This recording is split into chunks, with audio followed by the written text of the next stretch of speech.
to the Gospel Sports Truth Podcast. I'm your host, Zay, along with my guys, Young Vander and King Ron, bringing you the truth unapologetically as we see it. We'll be deep diving into the world of hot topics and sports, current events. I thank you guys so much for joining us. I know a lot of you are loyal listeners from the Fantasy Football Fiend Podcast. Thank you for joining. And then some of you are brand new. But we're going to give you a little bit of a different kind of a flavor, but I guarantee you'll like it. Make sure you follow us on YouTube at the Gospel STP and we'll be on all major podcasting platforms as well. You'll be able to catch us on the Facebook group, and I think you'll be able to catch us on the Instagram group. We'll be able to make sure you get the details on that. The next show, we'll make sure you get that information. But yeah, welcome aboard. We're going to make sure that you are thoroughly entertained and that you get good information for whatever happens to be going on at the time. We're going to go ahead and hop right into it. A little bit of melancholy news to start out with. Your boy Ja Morant finally got in the game and now is having to have season-ending shoulder surgery. So, he got in. He had the first couple of games, clutch shots at the end of the game to win it for his team, and now he's out for the year. So, how do y'all foresee that? I guess does that kind of tank the team this year, or does your boy Marcus Smart have the opportunity now to kind of fill Ja's shoes, and hopefully they can still do something in the same semblance of where they might have been able to go with Ja? You want to take it, Bear? Or you want me to take it? So, I Go mean, me ahead, Bear. personally, I think this move, it just pretty much confirmed them being in the lottery. They probably be the worst team in the league, like Detroit, one of these teams. But I definitely think they was one of what I think it was 6 games, had like 6 wins before Ja came back. Yeah. So a little bit more of that probably will continue. I mean, Marcus Smart, he's a decent guard, but he's no Ja Morant. So they're definitely gonna miss that production. I just see them being a lottery team, and hopefully they get a higher draft pick next year, and they can build with what they currently have moving forward. I pretty much see it in the same way. It's not like the Spurs. I'm a Spurs fan, so I got to use a Spurs reference. Like you remember when the Spurs was actually a pretty decent team, and David Robinson broke his foot, put him in and put an already playoff contending team in the lottery. Of course, it was not number one pick wise, but what I think is a blessing in disguise for Memphis that like they're going to be in the lottery. They already had a contending team before that, so now they can take that lottery pick and maybe trade them for a nice veteran because I think they have enough young stars already. So if they can find somebody that they can get off that pick with, if it's top, like I say, it's going to be top 13, 14, get off for a good veteran player, maybe a late round pick. And I think it'll be a blessing in disguise for them. I thought they was going to make the play-in game. I thought they was going to at least catch that 10 spot. Because Barry alluded to earlier, they had 6 wins prior, and I think they won like 4 or 5 in a row as soon as he got there. So I thought he was at least going to try to contend for that playing game spot. But it's more of a blessing in disguise because I didn't think they was I going don't to win know. it this year anyway. I got you. I got you. I don't know. I don't know if y'all saw the interview with the Raptors head coach after they lost to the Lakers by 1 point. After the Lakers got 23 free throws in the fourth quarter. I'm a Laker fan, so I kind of agree with LeBron. Y'all was fighting and we wasn't. But I mean, that's a tough pill to swallow. 23 fouls called on you in the fourth quarter alone, like that's a tough pill to swallow, even with being a Lakers fan. I don't know if y'all got a chance to catch that interview or to catch that game, but is this a little bit of that, you know, Vegas house call, if you will, kind of at the end of that game? They had to do what they had to do.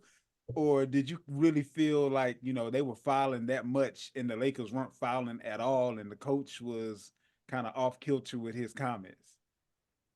Well, that could be a couple things. Number one, let me know what the spread was on that game. Two, what was the lead going into the fourth quarter? And three, fouls are like holding in football. You can damn near call it every play. You know what I mean? So it was just one of those things they probably decided to call it to see if they was gonna, switch which way they's gonna move the game. You know what I'm saying? So I would like to know what the spread was on that game and what was the lead going into the fourth quarter. And then that would probably give you your answer you're looking for as far as it being, a revenue driven game. We're gonna definitely get into some holding and pass interference none calls in just a second here. But what you got on that, Moran? Yeah, I think it's ridiculous to be honest with you. Like to get like for it to be that lopsided. But also too, and I didn't see the game per se, but I just saw the interview and I saw the stats or whatever. It just depends on if like who would have, even though it's an absurd discrepancy between the two, it just depends on what type of basketball were they playing. Was were the Lakers driving to the hole, or what were the other team, I can't remember who you said it was again, were they just shooting The jumpers like Raptors. the Raptors? Yeah, were they just shooting jumpers? Like I got to see exactly how it played, but just on the surface, that's absurd for that. Like I would be upset also for that foul discrepancy, but also too. And I kind of look at it anytime I see somebody like LeBron, Shaq, or anybody else, whatever. I feel like, man, you owe them calls anyway, because they literally get fouled every play, pretty much. So just get a little bit of payback in, get a little bit of payback in there. Just for the calls that we missed the last 3 games, we're gonna give you something right here, because that's how it is. But yeah, that's a big discrepancy. So I can see why the coach went off though. A little bit more current events or news, if you will. The GOAT, Nick Saban. Oh, Tricky Nicky is calling it a quiz. This was something that I did not see coming like at all. Completely surprised me, but it looks like Nick Saban is on his way out the door. They're saying that a few names that are out there right now. Um, the guy, I think his name is Lennon, last name Lennon from Oregon, the Oregon head coach, Dabo Sweeney, and I even saw Lane Kiffin's name thrown out there, but they're going to have to replace Nick Saban, and those are going to be some big shoes to fill. I don't know how the players are going to feel about it if they already knew and had to keep it under wraps, or if you're going to see a mass exodus to the transfer portal.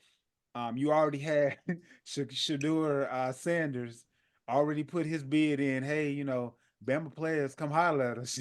So that's the transfer portal capital of college football out there in Colorado right now. So, what are your thoughts as far as Nick Saban leaving Alabama or retiring? And what are your thoughts as far as his replacement is concerned? Well, my thought on it is he been pushed out.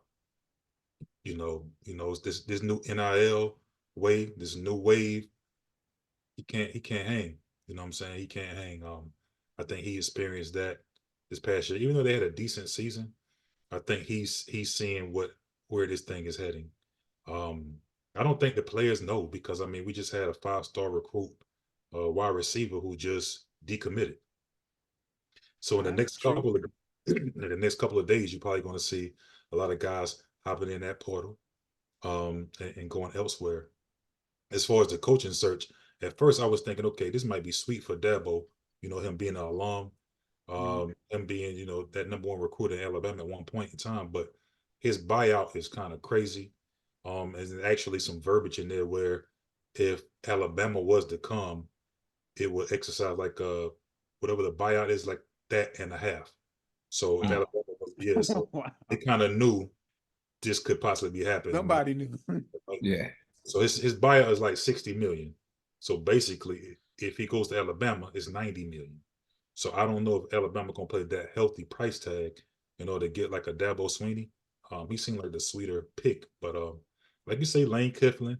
Um, I'm not gonna say Sarkeesian.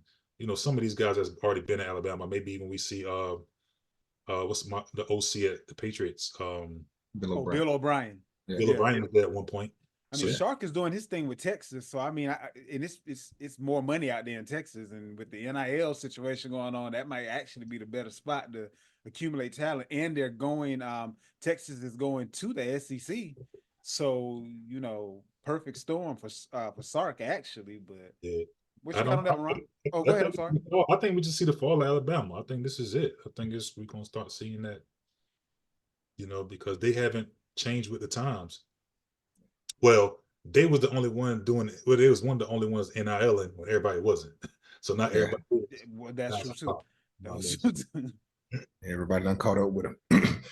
I I think with Bama, I think like I initially thought Dabble at 1.2. But I don't to be honest with you, I don't think they're gonna go super like big, like and like not a Dabble name. Like I think it, like you said, the guy who was mentioned earlier, and like I said, I can't remember what his name was, but from Oregon or yeah, Lane let me Kiffin tell you or exactly who it was. And I think Lane Kiffin is, I think he's overrated. So I think you might as well give somebody else another. Now I want to say I think he's more of a coordinator than coach, in my opinion. Um, let me see what the guy's name was. I can't it's remember. like I can't pull it up. Lanning or something like that. If I'm not Yeah, but I mistaken. thought I had it. I thought it was on my phone. Yeah, but I think it'd be. I think it'd be somebody with an Alabama tie. Like I even saw earlier. Somebody said, even if not that, Jimbo Fisher might be a person like a dark horse for it. I was like, all right, it's a big name, and he's proven that he can win at a big school. Like he won at Florida State. So initially I thought Dabo, but then Bill O'Brien was my second choice that I went to. So I think it'd either be Bill O'Brien or maybe somebody not as big as Dabo, because I don't think they're gonna pay that money for it. And Alabama, even though they don't have the mystique as Alabama once had 4 or 5 years ago, it still is Alabama to a degree. But we're gonna see now is just like we saw with the Patriots. Was it Tom Brady or was it Bill Belichick? Now we're gonna see, is it Alabama mystique, of course, with Saban there, but when he's gone, do people say, "Hey, I'm not coming there no more because Saban's gone"? Like I want to go play for the GOAT. He not there now. Like Barry alluded to earlier, a 5-star just flipped his a recruit back open to decommitted from him. So I think it's going to be a domino effect with that. I think so, and I think a lot of people are going to transfer. And me and Barry always used to talk about like coaches not adjusting with the times. My favorite college basketball team is Duke, and Barry used to say all the time, "Hey, Coach K can do all this and say I'm not doing the one and dones and all this," and we started getting passed by. So then if you don't adapt, you got to adapt or leave. So I think he chose just to get up out of there. Yeah. Makes sense. Makes sense. Keeping in vein with the college football, man. I know y'all watch the college championship. I'm gonna put this out there before we even start the topic. I'm a Buckeye fan, so my opinion of this, I'm gonna put my opinion out there, but then I'm gonna lean on y'all to see if I'm tripping or if I got a point. You tripping. Because, bruh, Before you look, get it out. congratulations to Michigan. You know, you had one of the best soon to be vacated seasons of all time. Um, you cheated the whole way through one way or another.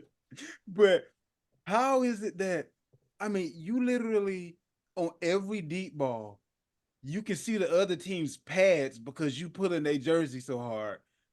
It was only like 2 pass interference calls, no holding penalties. And I'm just like when you were going into the fourth quarter, it was only a 7-point game. Um, Penix threw a beautiful deep ball, but he clearly was interfered with. No, nothing. The refs was like Ray Charles and Stevie Wonder out there. They saw nothing. And then next thing you know, the game gets out of hand. You know, I'm just like what's going on here? So I didn't allow my bias to jump out there at first. You know, I made a little post on Facebook saying that, you know, I might be tripping, but it feels like they done paid off the refs. After the game's over, I see a whole bunch of other posts of people saying like, why wasn't none of them pass interference? So I didn't feel as if I would say I didn't feel as if I was just making it up or my eyes were lying to me based on my Buckeye bias, if that makes sense. But y'all didn't see none of that going on with the holding and the pass interference. None, I mean, like they had some still shots of it was like 4 or 5 different videos or photos where, I mean, literally the jersey is coming off the shoulder pad. Like if that's not pass interference, what is? Like I don't know. I mean, being that King Ron, here is a Chief fan, he could tell you all about this, right? This is what you're gonna see, right? After all games, you're gonna see this. Hey, look at this play. They didn't call it on this play. What about this play? You can do that damn near every game for any team that you decided to. Sometimes some things are a little more egregious than others, right? But this game, I mean, that pass interference, the play I think you're talking about, I want to say Adunzier or whatever his name is. I think he stumbled more than it was pass interference. But he stumbled, then once he kind of got up, the dude then kind of trashed him. You know what I'm saying? So but Washington just lost this game, to be honest with you. Penix missed he had some plays that he missed, some throws he He missed. did. Yeah. And with them having, considered one of the best offensive lines in college football, he didn't get the time to throw the ball. I mean, they was, getting after him. I mean, a lot of his throws were not comfortable throws, throwing off back feet, things like that. So um, I'm not gonna say the refs did it. I mean, in the first half, the two big runs were like busted plays. And it looked like their back, it just showed like the difference in speed between the two teams.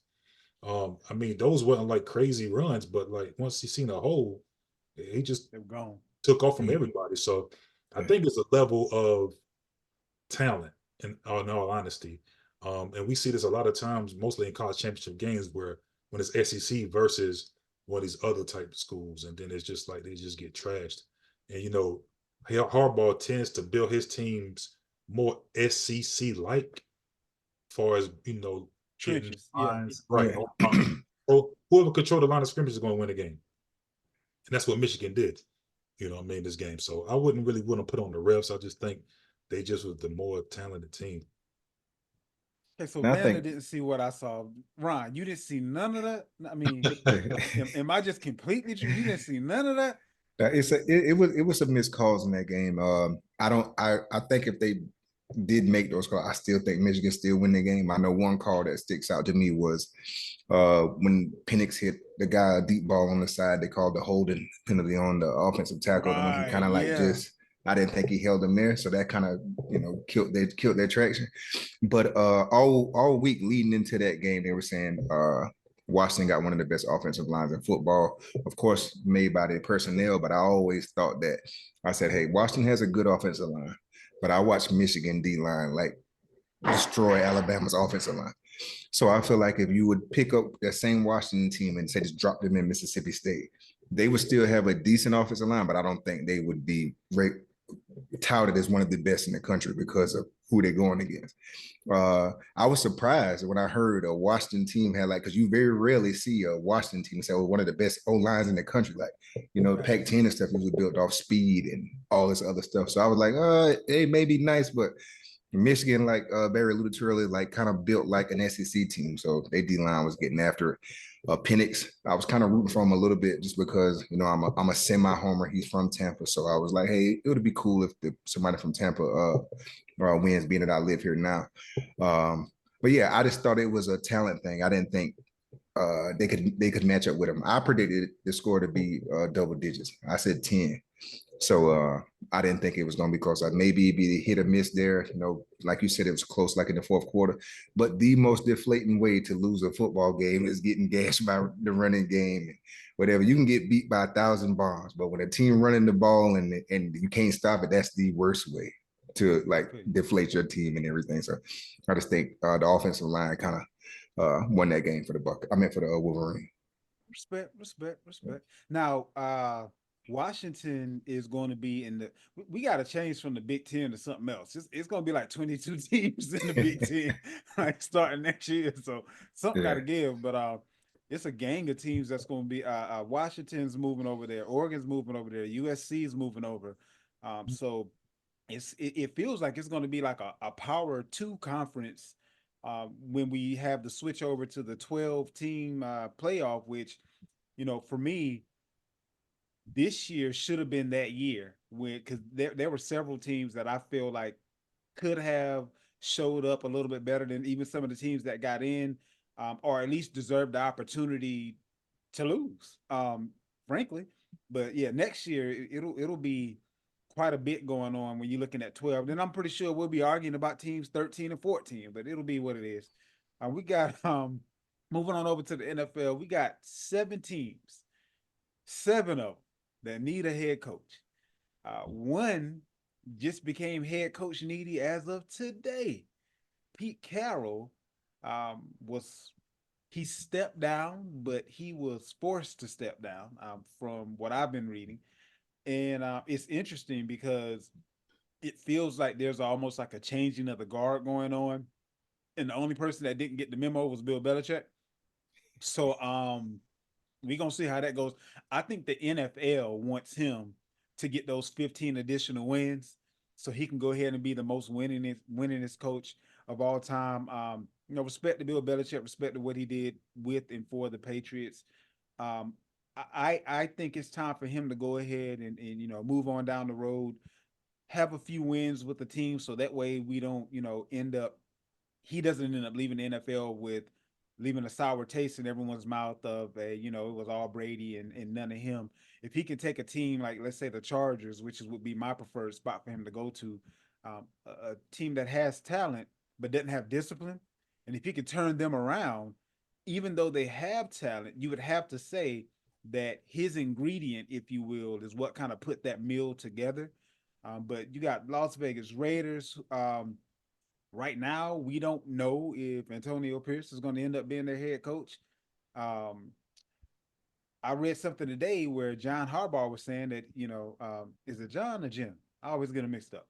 Anyway, the Michigan coach, he said that he was looking into going to the NFL. Obviously, that's like the worst kept secret out there, but he also said that his favorite color is black, and he's good friends with the Raiders owner. So I don't know if he's just trying to drum up the biggest paycheck possible or what. But you got the Carolina Panthers who need a head coach. Tennessee Titans came out of nowhere firing their coach, which I think just made it that much more difficult for the New England Patriots to retain Bill Belichick because might have to pull a Bill on Bill and let him go a year too early versus a year too late and go ahead and get the guy that we actually would want to be the coach because he's a homegrown guy anyway. You got the Washington Commanders need a head coach. We just spoke on the Chargers and now Seattle. Some of the hottest names out there right now as far as possible replacements. You got Ben Johnson, who is the OC of Detroit. You got Harbaugh, who will be coming from Michigan. Bill Belichick, we assume is going to be available. Antonio Pierce, we're assuming is going to be available. Eric Bieniemy, we don't know if he's going to maybe be bumped up to head coach of Washington or if he'll be exiting. You got Mike Vrabel from Tennessee and Dan Quinn, the defensive coordinator of the Cowboys, is also a hot topic right now. And they're saying he might mess around and go back to be the Seahawks head coach. So how are we mixing and matching these names and these teams? Or do you think for several of them, they're going to just come out of nowhere and get a name that no one was thinking of? Oh, another guy, he kind of cooled off a little bit, but what's your boy? Kellen, is it Kellen Moore? The OC. OC for the Chargers, used to be the OC for Dallas. His name was out there for a little bit, and then You with don't the deserve it. Chargers kind of plummeting, his name kind of got sullied a little bit. But what do you guys think about these particular guys? And do we think that it is going to be a biggest names get the job, or they're going to have people coming out of nowhere?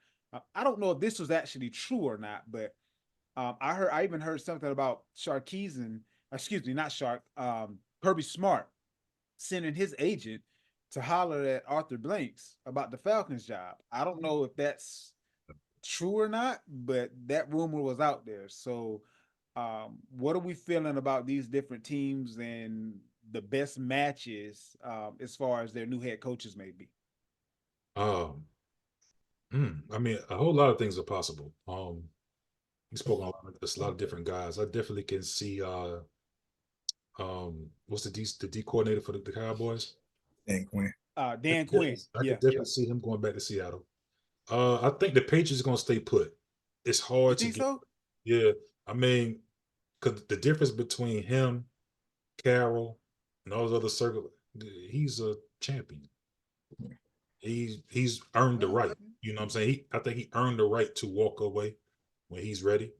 And I forgot to say that he did say he would be willing to concede the GM part of the job to just coach. And I think that'll go a long way with Robert Yeah, Kraft as well. So yeah, I mean, because and I then he mean, also said he'd probably bring back McDaniels too. I don't know how I feel about that, but man, that's just how it goes, man. Man, Daniel always wander off, get a job, get fired, come back, go get another job, get fired, come back. It's like your grandma house, right? You know what I'm saying? No matter if you get kicked out wherever you at, you got somewhere to go. Grandma always got a room for you. For real. That's what Bill Yeah. Belichick do.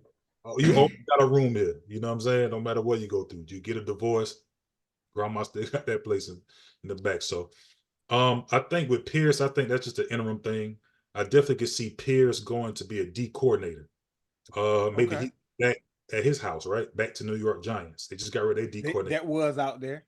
That was So Let me I ask can you this see, though. What do you think about Pierce? Like his I would say the culture that he could bring, if Mhm. given time, personally, I believe he'd be a perfect fit for the Panthers.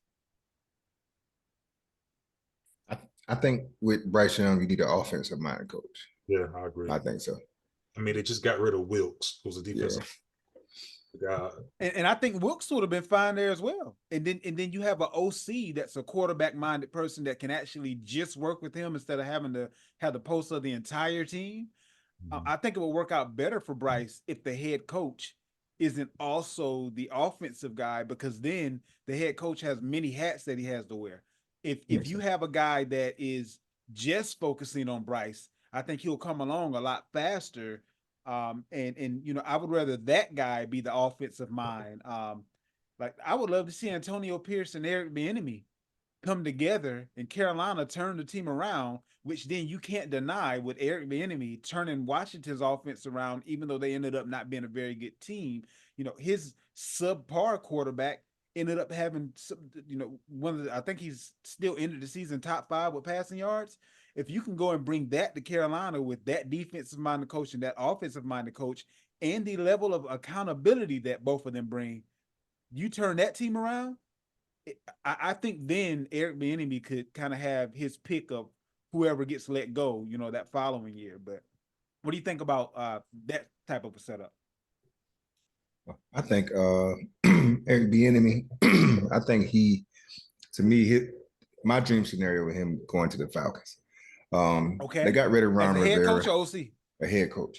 Okay, Going to the Falcons because you have if you want to go with Drake London or if you want to make a move certain way, like you just spoke on, Sam Howell just went from, I like Sam Howell coming out of college, but Eric Bieniemy did turn him up a little bit. You got Drake yeah, London, you got Bijan, like this is the same Eric Bieniemy system that got Jared McKinnon 9 passing touchdowns last year. So imagine you putting Bijan and no disrespect facts, to yeah, Algier and stuff. Like I don't mind it being a two back like system, but it should be 75-25 or whatever, 65, like that type thing with Bijan in those type of roles or whatever. And we also what he does a lot too is he runs 2 running back sets. So you yeah, can have both of them to where Bijan is like running angle routes or whatever, just using his athleticism and letting the other running back do whatever like he does. So I think Bieniemy could they definitely turn Drake London up, Kyle Pitts, Bijan.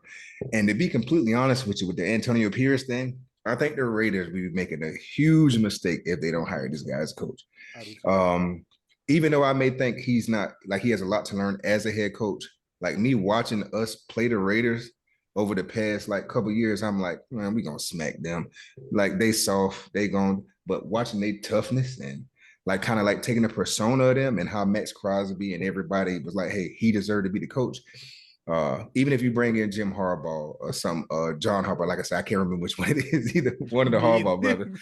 But if even if you bring him in, I think you can kind of like lose him a little bit when you have Max Crosby, like the best player, Devontae Adams, saying, "Hey, this is the guy." Like, and the guy who Jack Jones, who the corner yeah, that y'all had, and like he ended up getting it. Like he used to coach him as a high kid, and school, like I believe. Yeah, yeah, or whatever, and turned him up. And they was thinking about benching him, so he came there, gave him this type of swagger to where when we lost that game, even though we lost on some turnover, I was like, they really out toughed us. Like they were really tough. Like we don't push for them the around first like we time in like usually 10 do. years. Yeah, I was like, they Let really me. tough out here. They hit even the games one before that we had to come back and win. It was up like 10-0, something like that. Like so, I think he brings a persona to them that fits the Raiders. You think of the Raiders as the black hole, like dirty, nasty, like gritty.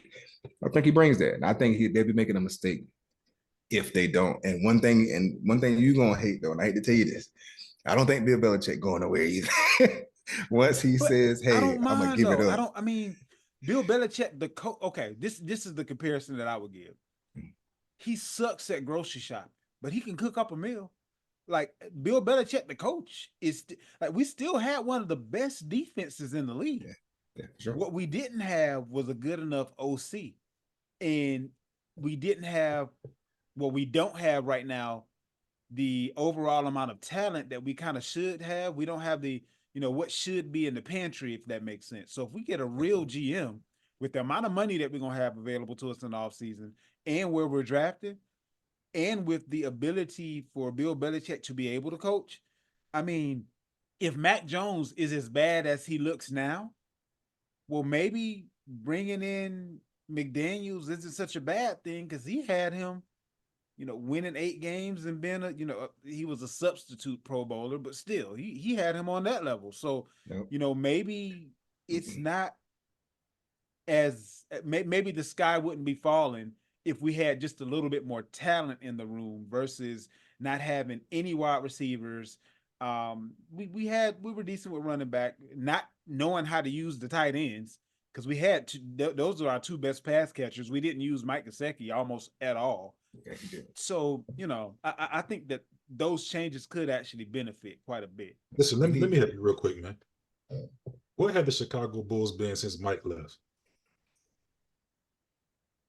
I mean, is That's it y'all. Mike left or is it because Phil Jackson left? I mean, you're damn right. You're damn right. That's y'all. Y'all all who y'all going back to the team with the damn man hiking the ball on the damn belt. You know what I'm saying? That's who y'all are at this point. No Tom Brady, no dice. I don't give a damn who you come in there with, who gonna be the new OC, and because guess what? You might say, oh, he's not good at shopping. He's just a good cook. Hell, Brady was taking them same great value groceries and making Thanksgiving dinner. Yeah, because Brady, I'm gonna go back to your analogy. Brady is like grandma. Grandma going to the kitchen right after you done left out saying ain't nothing in there to eat, and she'll come up with a gourmet meal. That's what I'm saying. Grandma's gone. So now that grandma's gone, we got to have somebody else do the grocery shopping because you need groceries now. When grandma ain't the same. When grandma can no longer cook, she got too old that she can't cook no more. Everybody go out to eat. Get a Chinese plate. Really? No. So now we're gonna have to spend money. We can't make something out of nothing no more. That don't need a GM. That don't work either. Because a few years back, y'all was the highest spending team in free agency. Forgot that year? But he spent money stupidly.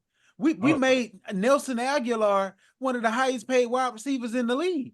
Like we had money and we spent it, but we didn't spend it wisely. That's what I'm saying. We need a GM.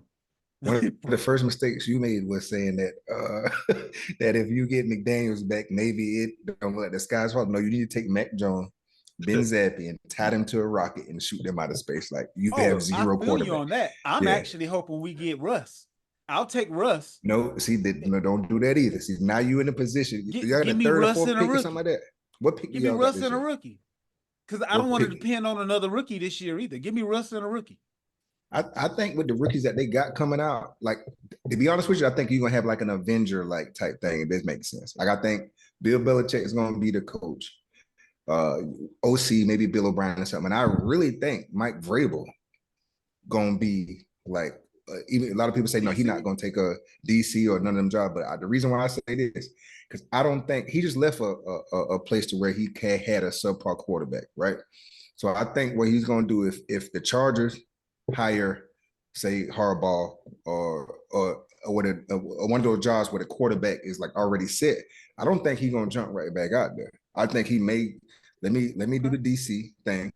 We turn it around a little bit, and then maybe another job is a little bit more attractive next year. I don't see him going from Ryan Tannehill and all this. I actually thought he did a decent job. I didn't think they should fire him. He just was in the AFC Championship 2 or 3 years ago. And you take his players away from him. You took AJ Brown away from him, and Treylon Burks and stuff didn't turn out. So I really think if one of those quarterback jobs, with me just leaving from Ryan Tannehill and then Malik Willis and all that, one of those QB jobs attractive QB jobs come out, I can see him either taking a year off or saying, "Hey, let me go be the coordinator for the Patriots." That's what I think. To be honest with you, I can see him actually being the head coach of the Atlanta Falcons. Keep it a buck. I think Arthur Blanks will hire him as the head coach of the Falcons, and then I can also see, just let me get it out, okay? Let me get it out. All right. I can also see the Falcons giving up a 3rd, 4th round pick, bringing in Justin Fields, and Fields would be an upgrade definitely over Ritter and Heineke, and I can see that offense with Fields and those weapons. Like who do you try to stop? That would be one of the fastest teams. You got Bijan and you got London and you got Fields out there and Pitts. Like who do you try to stop first? Because if you think he was able to run before, well, now your safety can't pay any attention to him, and neither can your linebackers based on the other people that are out there. So he's going to either be able to throw or run at will, whichever happens to be open. So, and they already got a good defense, and you bring in that defensive coach, and you bring in a really top notch OC. I think honestly, Atlanta can be turned around within a half a year's time with just those moves. So then I also saw a rumor saying that Atlanta was big game hunting, and they might actually go after Bill Belichick if the Patriots let let him go, because Arthur Blank's uh, one of the richest owners in the league. Paying Bill Belichick won't be an issue for him. So I just think that the Falcons, if they do it right this offseason, they can. I really believe it'll be Vrabel or Belichick or Eric Bieniemy if he's not given the opportunity with the Commanders. And I don't think they can go wrong with either of the three of them. Now, I know the piece where you may challenge me a little bit, Vander, is with the Justin Fields piece, but he's better than Ritter. He's definitely better than Heineke, and they don't have a high enough pick that they're going to be able to draft someone who's going to be able to come in right now, unless you think that Russell Wilson would be. I mean, Sierra is from Atlanta. I mean, maybe you go the veteran route, and maybe that's the route that you take. But what you got Can't on play that? future. Can't play future in the locker room with Russell Wilson in Atlanta. Maybe. You can't play future. You can't escape it. I don't know if that's gonna be the move, right? I don't know. I mean, Fields, man, he okay, but who's going to be the OC at that point? There's a lot of moving parts. So if Good you do question. bring it, then who would be the OC? Because with a guy like Fields, he got to be in the right system. And this would be his third system, maybe. It'll be If his he third OC, no matter how you slice it, because Luke Getsy right, got fired, so they're bringing in. He gonna have a new OC this year, no matter how you slice it. Actually, I think if they really about it, I'll go after a veteran like a Kirk Cousins, somebody like you that. think the Vikings gonna let him go? Well, he coming off an injury. They might not want to pay him as much, but I'll pay a lot of money. I give him like a 2-year deal, fully guaranteed. One of Kirk Cousin Kirk deals. Cousins did right. I'll make sure he get paid. And I'd rather go a veteran route like that, a guy that's who can make this thing happen, than go Fields or even Russ or something like that. I'll go after like a Kirk Cousins. Okay, well, if you want to go a veteran route, why not pay? Look, maybe this is his carriage, and it may turn into a pumpkin, but why not pay a lot less to Joe Flacco for 2 years if that's what you want to do? No. Why not? No. Joe Flacco out there doing his thing. It'd be a whole lot cheaper. You can fill a whole lot of other positions. I mean, Joe Flacco looked way better out there this year than what Kirk Cousins did before he got hurt. I'm just saying. I'm just throwing it out there. Flacco do this all the time, man. He do this all the time. He gonna have them games. He gonna throw for 300, and then he gonna turn back into Joe Flacco. I mean, ain't that what Cousins do? No, Cousins is actually good. He's I like Cousins is like Rodney Dangerfield. You know what I'm saying? He just don't get no respect. Yeah. You know what I'm saying? But at the end of it, when it's all said and done, you look at his numbers, and Cousins is actually a solid quarterback. He just hasn't won in the postseason, and he's got that hanging over his head. You know what I'm saying? So people try to put him down, but Cousins is one of the better quarterbacks on the low in this league. And you put him around those type of weapons, man, with the right OC, dangerous. You know what I'm saying? So I rather Cousins over Russ. I rather Cousins over Fields. Any of those guys like that. That's just me. And one other tidbit too, you gotta wherever Eric Bieniemy go to, he's super old school. Hey, give Cousins Eric Bieniemy.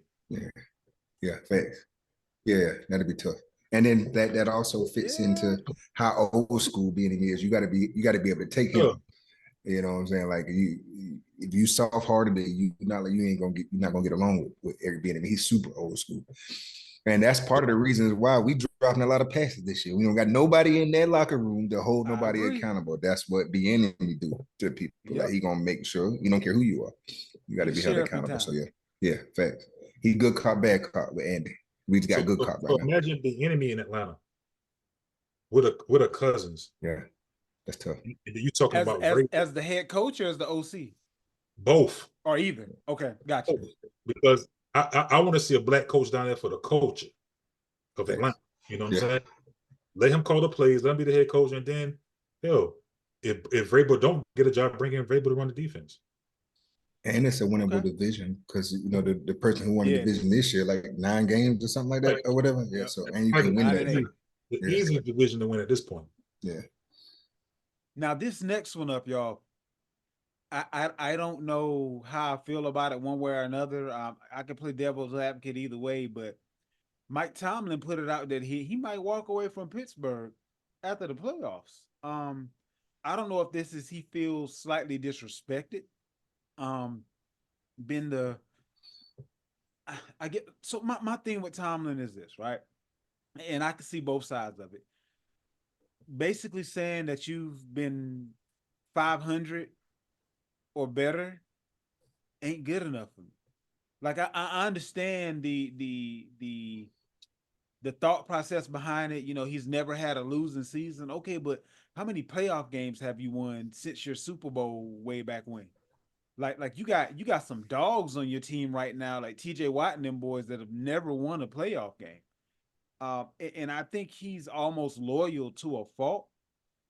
Everybody else outside of the Pittsburgh organization can see that some changes need to be made, but he's like, no, I'm a steady Eddie. We're gonna keep the train rolling. We're gonna da. And then next thing you know, now contracts are coming up. You got to get rid of certain people, or their contracts have ran their course and all this kind of good stuff. And it's like now you starting back over, and they tend to draft pretty well. They always get good receivers out of nowhere. They tend to draft pretty good defensive players. They can't seem to fix their O-line for nothing. But even that was a little bit better this year. But if he walks away, I'm sure he won't be without a job any longer than he wants to be without a job. But like, do you think that there's any truth to the rumors? And do you think that he's kind of a little bit inflated with this? I haven't had any losing seasons, but that just means for several seasons I've been just above 500. Like, how do y'all really feel about that whole scenario? I mean, being that I'm related to Mike Tomlin, there'd be no Mike Tomlin slander. but honestly, who you gonna get? Well, no, you missing it. He's saying he may walk away. Pittsburgh didn't say that they want. Yeah, he said he may walk away. Not saying that Pittsburgh wants to get rid of him. Pittsburgh wants to extend him from the rumor mill, but he's saying he may walk away from Pittsburgh. And so he's going to walk away from the game of football. Or just want to go to somewhere else, another team. Now, dream scenario. Okay. ATL. Yes. And let Eric call the plays. Okay. Let Eric be your OC. Let him come in, and then if you can go get my boy, go to Minnesota. If you gonna get that boy from Minnesota, he's about to do it. Flores. Yes, sir. All black staff. Yes, sir. Then I'm okay with Russ. Okay. You can bring in the black quarter QB and just make it all chocolate, baby. You know what I'm saying? But yeah, I would love. Now that'd be crazy. You let them boys run the show down there, boy. They have Atlanta jumping. I tell you this much: they'd be one of the most disciplined teams in the league. That's 3 no-nonsense coaches. Like you're not going to just. Yeah, that'd be different for sure. And the thing is, a city like Atlanta, you need that. Yeah, it's easy to get lost in the sauce in a place like in Atlanta. So you those guys who be on them, man, and man, that'd be crazy. You know what I'm saying? But I'm sorry, go ahead. No, you good. Yeah. What I think about, I think it's more of a leverage, but I don't think he has no intentions of leaving Pittsburgh. It's more of, I got a little bit of leverage here. And the reason why I said the leverage thing, because like every year I fall victim to this same thing every year. I look at the schedule, I look at the moves people make at the beginning. I say, oh yeah, they win by 7 games this year. And they always win 9, 10 or whatever. And he literally has nothing, like nothing. So I'm thinking I'm thinking he's putting pressure on the management, saying, "Listen, you already stuck me by being loyal to Big Ben, maybe 2 or 3 years more than what you could. So you already got me behind 2 or 3 years. If we'd have cut Big Ben or moved on from Big Ben 2 or 3 years ago, maybe this season we see it now happened 2 or 3 years ago. Now we more into okay, we figured out this guy don't work, such and such. Now he's like, man, I'm taking Mason Rudolph, probably gonna be my starting quarterback in the playoffs. Like, uh, like I have no O line. You like my best defensive player, second best defensive player, Minka Fitzpatrick only played half the season, and I got this team to 10 and something in the toughest division in football.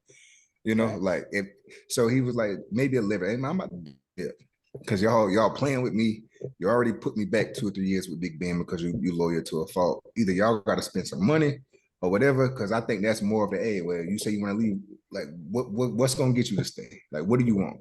Man, we gotta do something here. Like, it ain't working because they still have even though the defense wasn't as good as it was in prior years, they still have that Pittsburgh like mentality. You know, if you get a guard from Wisconsin or a linebacker from Wisconsin, you know they have that mentality that they're gonna be tough. Like certain things, when I see the Steelers, I think of toughness. That's immediately what I think of.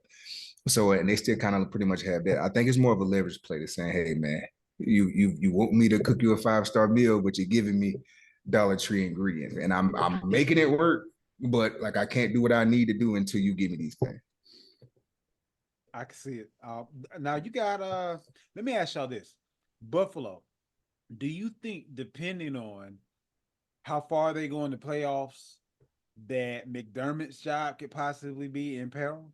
I know teams don't normally talk about, what may happen after the playoffs until, whatever happens, but McDermott is, one of them.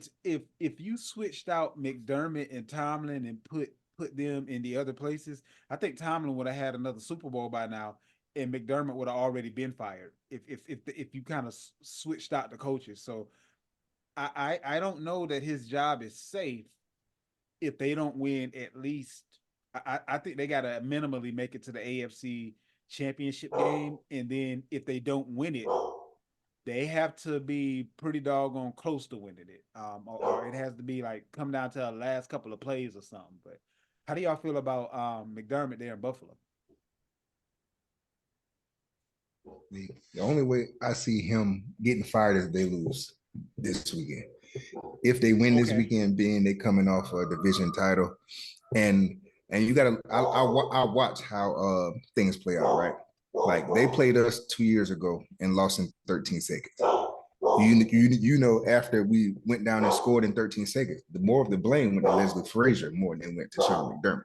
Right. They was like, well, why are you doing this? Like usually, so I kind of watch things like that. So okay, so you didn't blame the head coach, you blamed the DC. I don't know if it's because of the black guy or not, but that's where it went to. So and then for them to be being 6-6, I think so, and end up winning the division and having to get a must win at the end of the game. I think the only way he's not back, and which I kind of do agree with,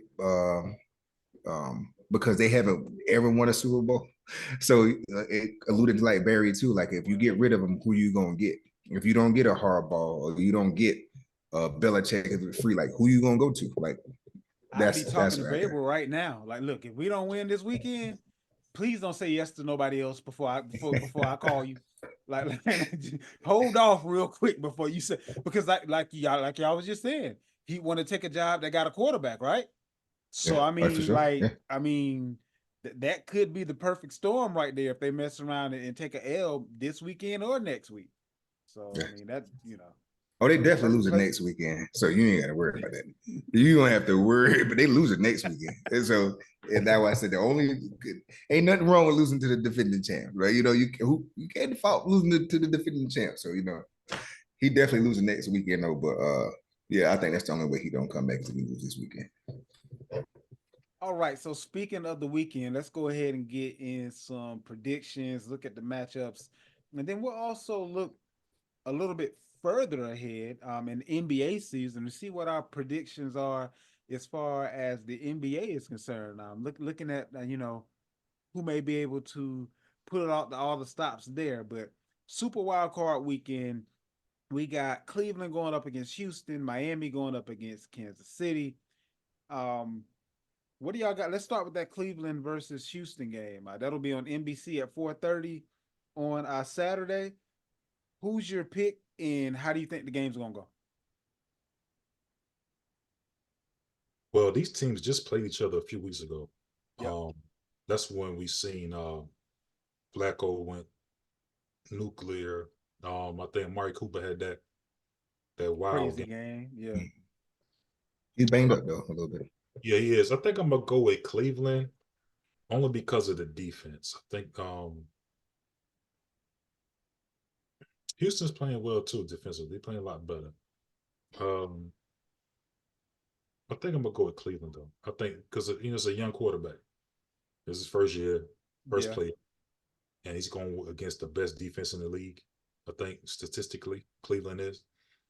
So I think I'm gonna go with the Cleveland Browns in that game due to that, being his first playoff and going against the best defense. I think they'll find a way to gut it out and win that game. What you got This on that, next, Ron? I'm gonna say this next game gonna determine if I block you for a week or not. Hey, but this I think I'm gonna go with Cleveland also too. I text Barry watching the game. I say CJ Stroud is that dude, man. Like watching some of the throws that he was making in there, but Yeah, Cleveland really does have a real good defense, and they do. and and to think about, they lost Nick Chubb. Yeah, Imagine if they still had Nick Chubb. And I kind of, even though it's not done in the same way, the level that Flacco was playing, I kind of saying, well, hey, they don't miss Watson, even though Watson may have done it differently if he was in his prime or whatever, maybe with his legs and stuff. But the way he's playing, like the quarterback is no drop off. yeah. So I'm gonna still go with Cleveland, but for the sake of the defense, they may get the young QB to make some mistakes or so with Tank Dell going down to and playoff games like this is when you really need your playmaker. So Tank Dell going down, I think they're going to see that this game. And before I make any, if the D'Amico Ryans don't win Coach of the Year, I think I'm finished with football Yeah, awards. Period. If they yeah, don't, yeah, yeah, yeah. I could, yeah. That would be a tough pill to swallow if they get well. It's only one other coach that I could see getting it, honestly, and that's the coach he playing this weekend. Because for you to do what you yeah, did in that division, you went through four quarterbacks. You lost your starting running back. At least yeah, D'Amico had all his pieces for most of the season. So the only other coach that I could see getting it and it be fair would actually be Stefanski. yeah. So I I wouldn't mean, argue that that. might be six in one hand, half a dozen in the other. Yeah, And with D'Amico being a rookie coach and Stefanski taking a team that's been in the dumps since forever and turning that team around, he may actually edge him out. Humble opinion, but I do see where you're coming from, though. yeah. You got Miami Dolphins going up against the Kansas City Chiefs. Let me tell you my first beef with this game. NFL, you make way too much money to be putting playoff games on quote Oh unquote man, pay-per-view TV. This game yeah. should not be on Peacock.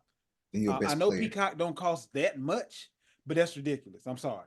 Like, like, like, come on, get it together. I mean, I know you're trying to brighten, put you done already put games on Prime. You all, all this different stuff. Like, come on, man. But you got Kansas City, Miami fans that have been fans their whole life, and they, 60s and 70s expecting to hit the power button on the remote and watch a game that don't know what a peacock is.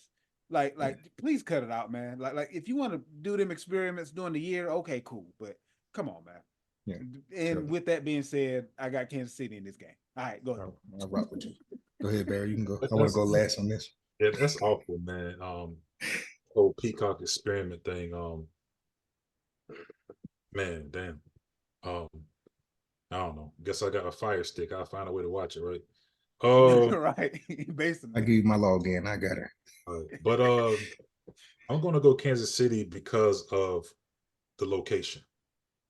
Okay, If this game was in Miami, I would feel different different. story. Oh, But and this, it's supposed to be the coldest game. It could be the coldest game in NFL history. Right now, the projection is going to be -5 at parts of the game. and So Tua is 0-4 in cold games. So with him being, he hasn't won a cold game yet. I think under what 45, 40, whatever degrees, he hasn't won a game. I think that streak continues in this weather. Um, up here in Kansas City. So I think due to the weather and the location, I'm taking Kansas City. But if it was in Florida, I may feel differently about it. Yeah, the only reason why, of course, I'm picking Kansas City, but the only reason why I would pick them, no matter as far as this game goes, even if it was in Miami or not, is because of the injuries the Dolphins have. They injured at the wrong time of the year. Like they just signed Justin Houston and Bruce Irvin. You Melvin know, Ingram, too. yeah, you're right. I saw him out there last weekend too. So it's like you lost all of your your best two bookend pass rushers. Uh, And your Xavier two, Howard's still injured, I believe, yeah, too. he's not playing. Jerome Baker's not playing. Van Ginkel's not playing. So that out of your front seven, you missing four starters with five starters because the other guy not playing either. And against us, of course, our offense is not the best. I think our weak spot is our tackles, our right tackle and left tackle. And when you having backup people you just put on the street, I don't think you'll see a massive difference in that this year in this game. Against the Browns, if you're playing Myles Garrett or the Ravens, if you're going against those guys or whatever, okay, it's a big difference there. But now I don't think so. I think our defense is good enough to hold them.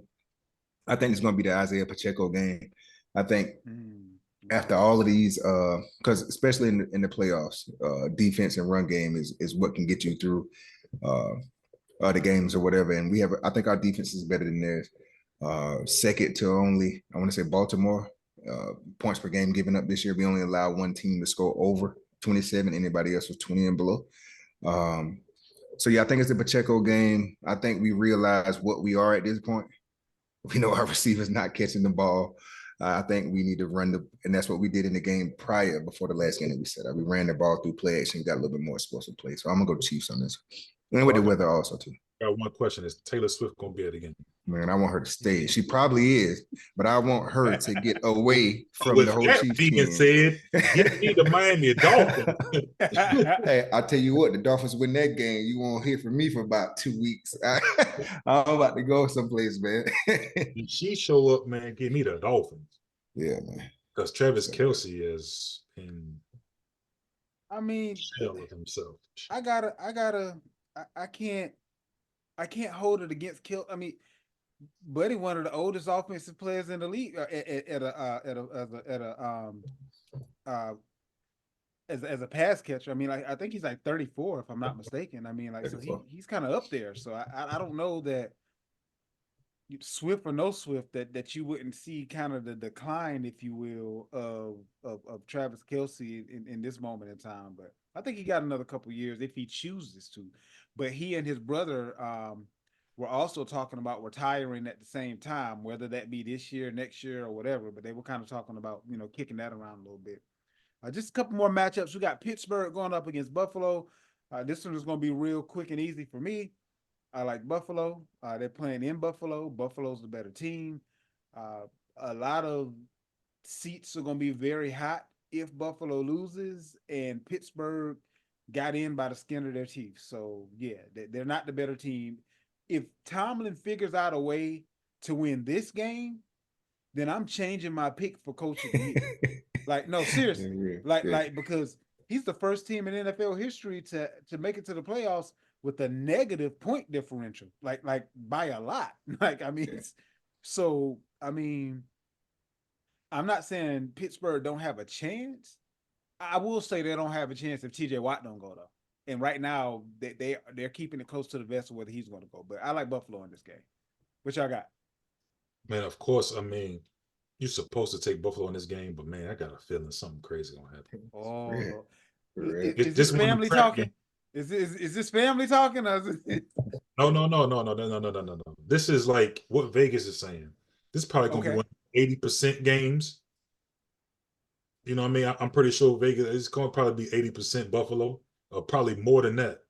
And I could see them getting wiped, like only because, man, just Steelers, man, they just figure it out. They just don't go away, man. They like that roach, man. You just keep stepping on him. He keep moving. You step on him, he moving. You know what I'm saying? And being that Josh Allen will turn the ball over.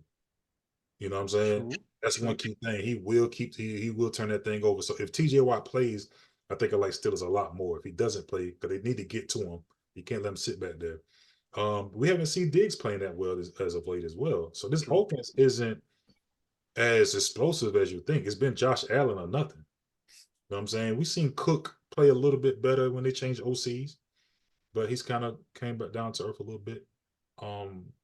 But I just think this is one of those games where the Steelers got a shot. That's all I'm gonna say. This isn't a. I don't think this is a complete runaway.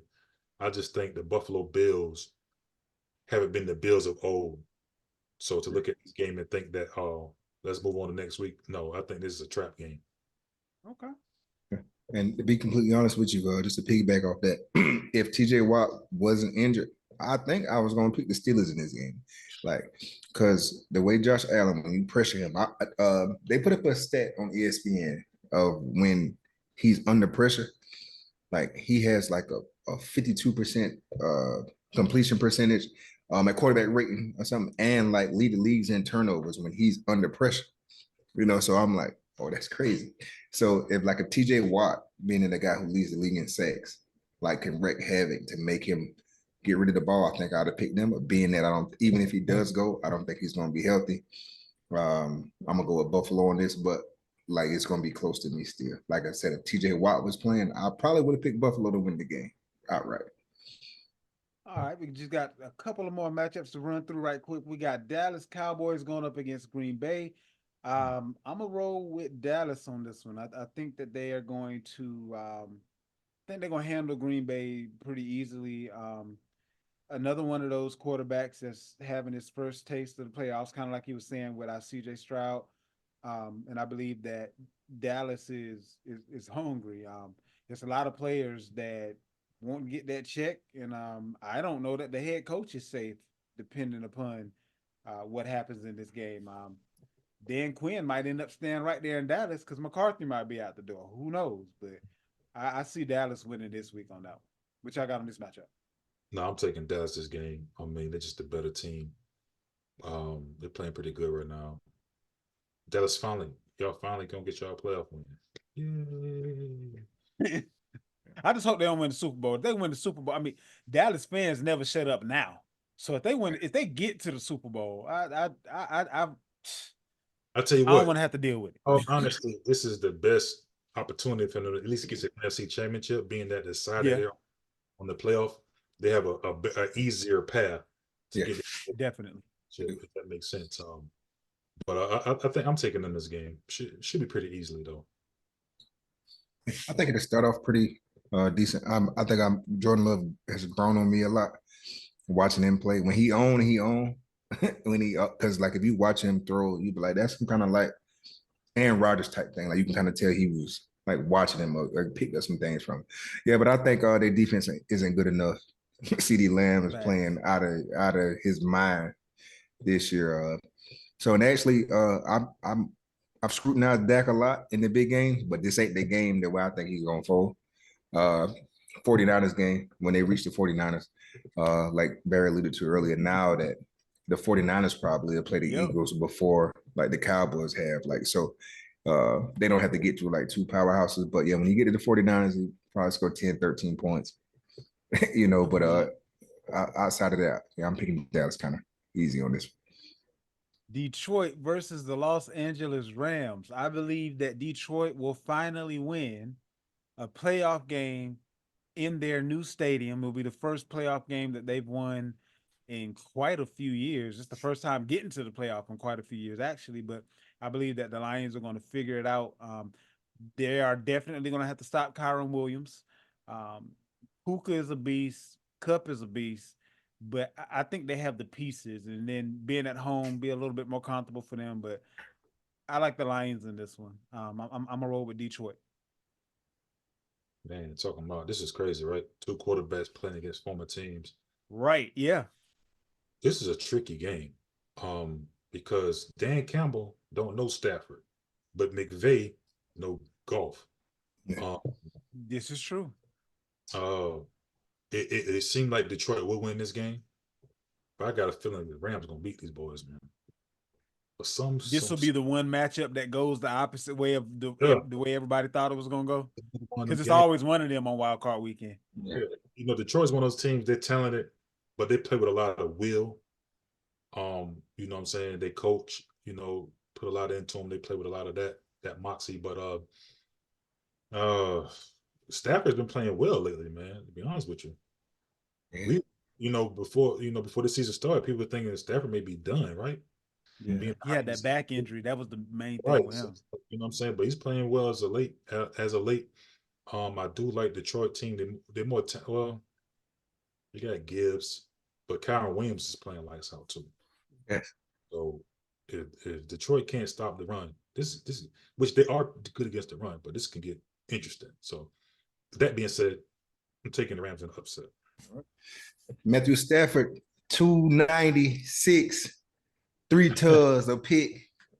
Kyron Williams, a nice solid game on the ground, 113. Aaron Donald, 3 sacks. I'm going with the Rams on this. Okay. Like, because okay. usually when you because Aaron Donald, like I seen, like they have like PFF and everybody put out their like PFF first team, all defensive team, with the first teams and whatever, and you don't see Aaron Donald nowhere, and I'm like, this is still Aaron Donald, and when the playoffs come, when things slow down, those type of players do these type of things. So I'm like, yo, I can see him wrecking the entire game. Like, so like it's one of them games the way he just wrecked the entire game. And like, I'm not a believer in the Lions. Like I always told everybody, Lions was fool goal. I said the Dolphins were fool's goal. I'm not a believer in it. I think the Rams was the worst possible matchup for the Lions this wild card weekend. The worst possible matchup for them. Like if they'd have drew the Packers or something, okay, cool. No, you drew the Lions. You drew the Rams. I don't think you're gonna win that. You know what's funny? That's like you said, man. Styles make fights. I think the Lions will beat the Cowboys, but for some reason, I think the Rams will beat them. It's just Yeah, for real. it's Yeah. weird like that, right? Like the Mhm. Dallas is the better team, but I think they'll play better going against a better team versus they may play down to their competition in this game, Yeah. make it too close. So yeah. Mm-hmm. And what the weird thing about it, what you were saying, I think the worst team for y'all to face is your Rams. Like Yeah. a division opponent, They but know they're you. not as good Yeah. as y'all. Yeah, Right. but yeah. But the Style Rams, make I fight. don't know about Rams because being that Shanahan kind of owns McVay. You know what I'm saying? Yeah, Well, yeah, Or maybe like a Seattle. That's a team that you probably don't really want to run. yeah. You know what I'm saying? They're not in the playoffs, all right? No, they are. no, So nah. That's why Carroll got fired Yeah, for I'm the about to most say part. that's why Pete Yeah. got let go. Yeah. a team like that'd be more scarier than a Cowboys. You know what I'm saying? Who's the better team? But being that you're playing against somebody, it's like playing against your big brother, right? He knows all your weaknesses. So you can't score on him. But you can beat everybody else in the neighborhood. You can't beat your brother at the house. Yeah. But your brother can't beat everybody else in the neighborhood. He can beat you. Yeah. You know what I'm saying? Yeah. So one of them type deals. You know what I mean? Makes sense. Makes sense. Last matchup, and we'll postpone the NBA picks for next week. We'll go ahead and get through this last matchup right quick. We got the Philadelphia Eagles going up against the Tampa Bay Buccaneers. Now, this is the game that I feel like Vegas is gonna kind of get their money back on, because I think everybody's gonna be heavy on the Eagles, and I really like Tampa Bay to win this game. Um, they've been playing solid defense. They have a monster at wide receiver, and the Eagles secondary is trash. Mike Evans is going off. Uh, Godwin going off. Uh, White, Rashad White, I think he'll hold it in the road. Now the Eagles' defensive line is decent, but they've let some running backs, put up decent amount of yards on them. And look, Vander, I've never said this before on any show. Depending on what happens this weekend, you may never hear me say it again. Baker Mayfield is playing some good football. Like, he's playing some good football. Like, I can't hate on the man. Like he's doing what's necessary for them to win. And I never thought that I would see that out of that guy in particular, to be honest with you. But I really feel like Tampa Bay is the better team going into the playoffs. On paper, the Eagles are probably the team that should win, but I think Tampa Bay is going to take this one. What y'all got? I want to see what this AJ Brown injury look like. If he doesn't play, that's going to be huge. I know Devontae didn't play last week, so is he going to play? Is your number one receiver going to be Julio Jones? I need to know that. You know what I'm saying? Before I'm 100% certain. But if AJ doesn't play, I think I like the Bucks. But if AJ plays, What if he? I was about to say, what if he does play? I think I like the Eagles. Okay. Yeah, I think the slip will come off. You know what I'm saying? Because it's been a Gotcha. Cinderella season for the Bucks. So you think the Eagles are gonna turn from the pumpkin into the carriage, and you think that the Bucks gonna turn from the carriage into the pumpkin? Well, the Eagles haven't really been the pumpkin, right? They should have been the carriage. Yeah, they have.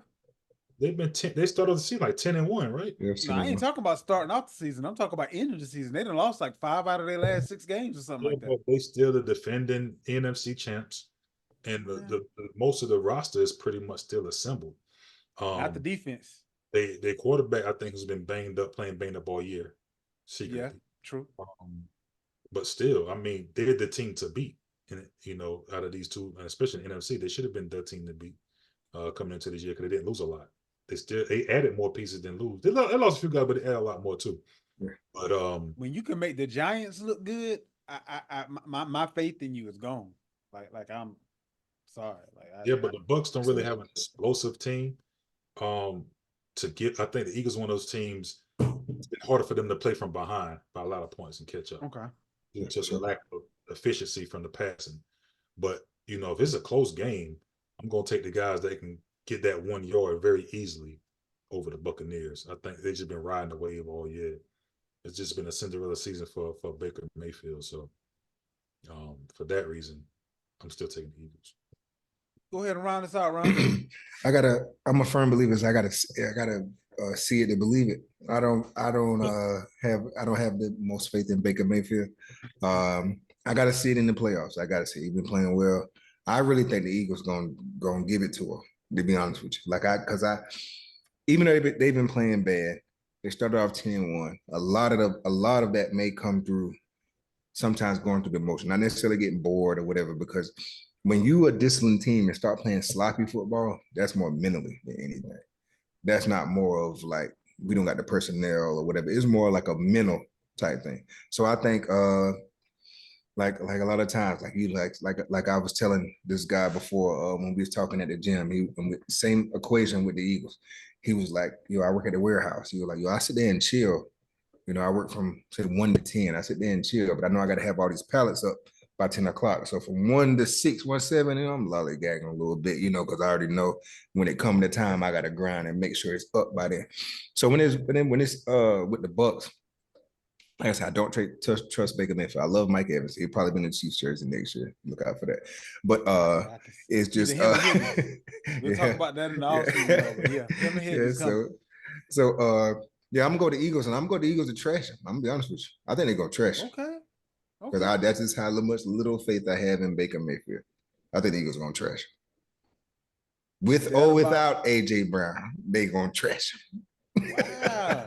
Wow. They're gonna trash him. Okay. So you think they got that get right now that it's the playoffs and they're gonna flip that switch basically? I just don't believe in Baker Mayfield. I think Baker Mayfield ain't gonna give them no, like, they go keep giving them chance, turn it over or not make the throws he need to make. I don't believe. And Rashard White, actually, he's been better now that they involved him in the passing game, but him running the ball ain't been and is great. So the Eagles got a great run defense, good run defense. The passing is where they lack at. I just don't. Once you make them one dimensional, of course, a lot of quarterbacks that makes problems. But yeah, I don't believe in Baker Mayfield at all. And that will about do it for this week. Thank you for joining us on The Gospel. And remember, tell the truth.